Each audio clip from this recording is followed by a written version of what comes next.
আসসালামু আলাইকুম ওয়া রাহমাতুল্লাহি ওয়া বারাকাতুহু। প্রিয় দর্শক, আমরা অনেক সময় বলে আসছি যে জামাত ছিলেন, ছাত্র শিবির ছিলেন, এবার শেখ হাসিনা ভারতে পালিয়ে যাওয়ার পিছনে অক্সিলারি ফোর্স, মেইন ফোর্সটা যেটা মেইন যে কাজটা করেছে সেটা আসলে জামাত শিবির করেছে। জামাত শিবির যদি না করতো তাহলে এমনভাবে শেখ হাসিনার পতনটা হতবা করা যেত না।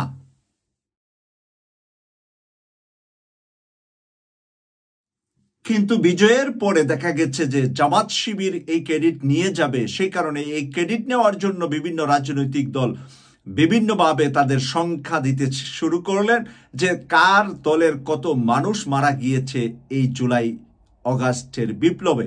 তাই আজকে আমি আপনাদের সামনে ভারতে থেকে সাবেক স্বরাষ্ট্রমন্ত্রী আসাদুজ্জামান কামাল তার বক্তব্যটা একটু আপনাদের সামনে তুলে ধরব। ভারতের একটি ইউটিউব চ্যানেলে সে সাক্ষাৎকার দিয়েছিলেন। প্রিয় দর্শক, সেই সাক্ষাৎকারটা শোনানোর পাশাপাশি আমরা স্মরণ করে দিতে চাই যে আসাদুজ্জামান কামাল এবং তৎকালীন পুলিশের আইজিপি এবং আরও কিছু স্বরাষ্ট্র সচিব সহ আরও কিছু কর্মকর্তার সামনে একজন পুলিশ মোবাইল খুলে দেখাচ্ছিলেন, স্যার একজন মারা গেলে একজনই মারা যা, আর বাকিরা দৌড় দেয় না, বাকিরা আরো সামনে অগ্রসর হয়। সেই কামালের মুখ থেকে এখন শোনা যাবে যে রিয়েল জামাত শিবির কতটুকু সেখানে অবদান রেখেছিল, জামাত শিবিরকে ওরা কতটুকু এই পরিকল্পনাকারী হিসাবে মনে করে, আওয়ামী লীগ কি মনে করে, তৎকালীন স্বরাষ্ট্রমন্ত্রী কি মনে করে। আপনারা রেকর্ডটা এখন একটু শুনবেন। জন্য জামাত ইসলাম একটা ডেডিকেটেড ছিল। তারা দীর্ঘদিন, আপনারা জানেন, পাকিস্তান যখন বিরুদ্ধে আমরা যখন যুদ্ধ করি তখনও এই জামাত ইসলাম আল বদর বাহিনী, রাজাকার বাহিনী তৈরি করে পাকিস্তানি বাহিনীকে মানে করেছিল, মানে সহযোগিতা করেছিল। ঠিক জি, তারাই এখন আমরা দেখলাম এই মানে যারা নাকি আমাদের স্বাধীনতা বিরোধী ছিল, স্বাধীনতার বিপক্ষে ছিল, তারা শুধু জাতীয় এবং আন্তর্জাতিক ভাবে যারা বিরোধী ছিল তারাই দেখলাম তাদেরকে ডেকে নিয়ে আবার একটা মোর্চা করে, একটা ষড়যন্ত্র করে এবং ডক্টর এই নোবেল লরিয়েট ইউনুসকে সামনে এনে দাঁড়া করিয়ে দিল।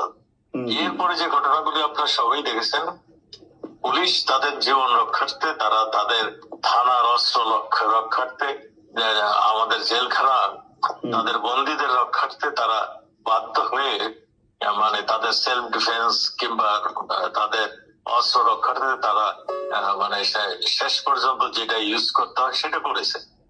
এতে ক্ষয়ক্ষতি হয়েছে, এতে জানা কিছু রক্ত ঝরেছে, এবং যে সমস্ত রক্ত ঝরেছে এটা সবগুলি এই হয় থানা লোড করতে গিয়েছে কিংবা কিংবা এমন কিছু কর্মকাণ্ড করছিল তখন জানমালের নিজেকে রক্ষা করতে পুলিশ গুলি করতে বাধ্য হয়েছিল। ঘটনা ঠিক এরকমই হয়েছিল। এখন এগুলিকে নানাভাবে নানা কৌশলে এগুলিকে সাজিয়ে মানে মাননীয় প্রধানমন্ত্রীর নামে এবং আমি যেহেতু আমি হোম মিনিস্টার ছিলাম আমার নামে এবং পুলিশের যিনি প্রধান তার নামে এই এই মানে ঘটনাগুলো কিন্তু শুধু পুলিশ একা করেনি। কারফিউ যখন দেওয়া হয় তখন বিজিবিও ছিল, আর্মিও ছিল এবং আনসার বাহিনীও ছিল। কাজেই শুধু পুলিশের উপরে যদি বলা হয় তাহলে এই জিনিসটাও মনে হয় ঠিক হবে না। প্রিয় দর্শক, আপনারা শুনতে পেয়েছেন যে পুলিশের পক্ষে সাফাই গেতে গিয়ে সেনাবাহিনী, আনসার, বিজিপি, র্যাব সবার নাম বলে দিচ্ছে আসাদুজ্জামান কামাল। আর আসাদুজ্জামান কামালকে যদি গ্রেফতার করে রিমান্ডে নেওয়া যেত তাহলে কি হতো? একেবারে থলের বিড়াল বের হয়ে আসতো।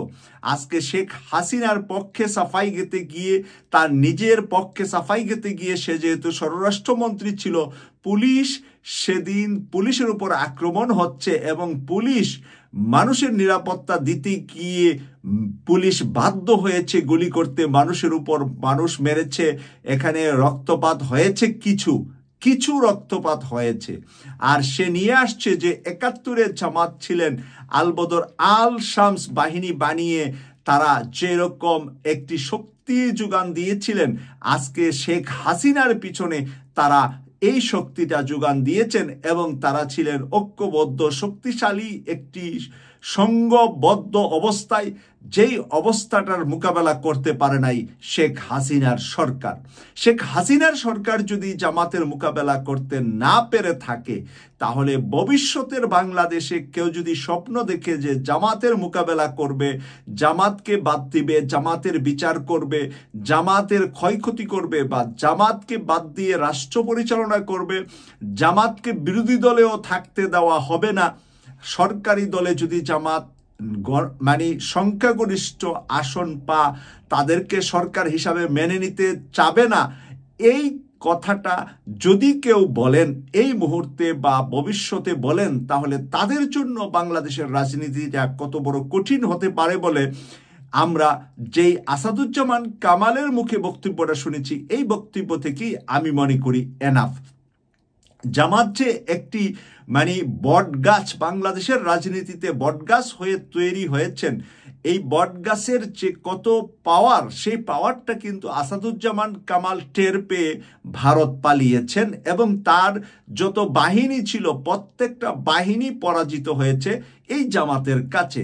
যদি কোনো না কোনোভাবে তার বেঁচে থাকার সুবিধা থাকতো যে সে থাকবেন এবং শেখ হাসিনা ভারতে যেতে হবে না, তাহলে কিন্তু আরো লক্ষ জামাত মেরে হলেও ওরা রাষ্ট্রীয় ক্ষমতায় থাকতেন। কিন্তু ওরা যাদেরকে দিয়ে মারবে তারাই মানে মারা যাচ্ছে এবং তারা এত ভয় পেয়েছে যে পুলিশ আর সামনের দিকে কাজ করার কোনো ধরনের সাহসিকতা ছিল না। এবং তারপরেও কিছু কিছু যে গোপালী পুলিশ যারা ছিলেন, যাদেরকে রিক্রুটমেন্ট করাই হয়েছে যোগ্যতা দিয়ে নয়, গোপালী হিসাবে, তারা অনেক জায়গায় রক্তপাত ঘটিয়েছেন। আশুলিয়াতে গাড়ির মধ্যে আমাদের জীবন্ত সন্তানদেরকে পুড়িয়ে মেরেছেন, এই সমস্ত কিছু করেছেন। সেই সমস্ত কিছুর পিছনে কিন্তু এই আসাদুজ্জামান কামাল দায়ী হিসাবে থাকবেন এবং সে ছিলেন তখনকার পুলিশকে পারমিশন দাতা, স্বরাষ্ট্রমন্ত্রী হিসাবে তার উপরেই এই দায়িত্বটা বর্তায় এবং তাকে দায়িত্ব দিয়েছেন আবার শেখ হাসিনা, আর পুলিশের কমান্ডার হিসাবে ছিলেন পুলিশের প্রধান। তাই এই তিনজনের নামে যখন আন্তর্জাতিক অপরাধ ট্রাইব্যুনালে বিচার কার্যক্রম ট্রায়াল শুরু হয়েছে সরাসরি টেলিভিশনের মধ্যে দেখিয়ে, তখন আসাদুজ্জামান কামাল ভারতে বসে, কলকাতা বসে সেখানের একটি ইউটিউব চ্যানেলে এই মন্তব্যগুলা করেছেন। মন্তব্যের ভিতরে কেউ বলবে না যে আমি খারাপ ছিলাম, ওরা ভালো ছিল, আর ওরা সাথে পারি নাই, সেই কথাও কিন্তু মানে ইচ্ছা হোক অনিচ্ছাই হোক আসাদুজ্জামান কামাল আজকে প্রকাশ করে দিলেন। আর এই প্রকাশ করে দেওয়া থেকে প্রমাণ করে দিলেন জামাত বাংলাদেশের যে কোনো ফোর্সের চাইতে বাংলাদেশের যে কোনো ফোর্সের সাথে মোকাবিলা করার মতো শক্তি তাদের আছে। জামাত শিবির বাংলাদেশের 18-20 কোটি মানুষের ভিতরে এভাবে মানে তাদের শক্তি অর্জন করেছে যে 18-20 কোটি মানুষের নিরাপত্তা দেওয়ার, সরকার গঠন করার, সরকার পরিচালনা করার, পার্শ্ববর্তী দেশের চোখে চোখ রেখে কথা বলার শক্তি জামাতের আছে। তাই আগামী সংসদে দেখা যাবে জামাতকে জনগণ কতটুকু গ্রহণ করছে আর কতটুকু বর্জন করেছে, এবং জামাত সরকারি দলে যাবে নতুবা বিরোধী দলের প্রধান চেয়ারে থাকবে, এই প্রত্যাশাটাই আমরা করি। আমরা মনে করি বিএনপি একটি শক্তিশালী দল এবং বিএনপির সাথে জামাত প্রতিদ্বন্দ্বী হিসাবে আগামী সংসদে নির্বাচনে যাবে, এই প্রত্যাশা রেখে বিদায় নিলাম। আমি সৈয়দ মাসুক, লন্ডন থেকে। আল্লাহ হাফেজ।